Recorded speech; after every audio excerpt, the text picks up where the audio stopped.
ਆਪਣੇ ਆਪ ਨਹੀਂ ਖੁੱਲਦੀਆਂ? ਬਾਜ਼ੂ ਇਸ ਤੋਂ ਉੱਪਰ ਨਹੀਂ ਜਾਂਦਾ? ਨਹੀਂ ਇਸ ਤੋਂ ਠੀਕ।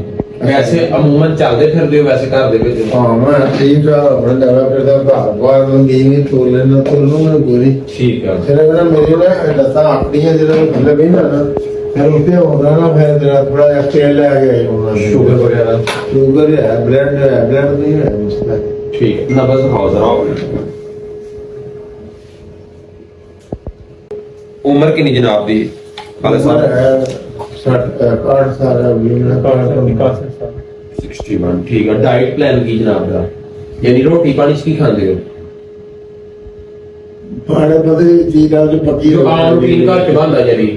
ਹਾਂ ਉਹ ਨਹੀਂ ਤੇ ਜੇ ਬੰਜੋ ਦੀ ਪੱਕੀ ਇਹ ਬਾਬਾ ਜੀ ਜਦੋਂ ਫਾਲਜ ਹੋਇਆ ਨਾ, ਖੂਨ ਗਾੜਾ ਕਿਤੇ ਹੋਇਆ, ਬੀਪੀ ਵਧਿਆ, ਤੇਜ਼ ਹੋ ਗਿਆ, ਦਿਮਾਗ ਨੂੰ ਕਿਆ ਮਸਲਾ ਬਣਿਆ, ਠੀਕ ਆ, ਜਿਹੜੀਆਂ ਚੀਜ਼ਾਂ ਇਹਨੂੰ ਮਜ਼ੀਦ ਡਿਸਟਰਬ ਕਰਦੀਆਂ ਯਾਨੀ ਤੰਗ ਕਰਦੀਆਂ, ਉਹ ਚੀਜ਼ਾਂ ਤੁਸੀਂ ਅਮੂਮਨ ਨਹੀਂ ਖਾਣੀਆਂ। ਯਾਨੀ ਦਹੀਂ, ਲੱਸੀ, ਮੱਖਣ, ਆਲੂ, ਗੋਭੀ, ਚਾਵਲ, ਗੋਸ਼ਤ ਵਗੈਰਾ ਨਹੀਂ ਖਾਣਾ।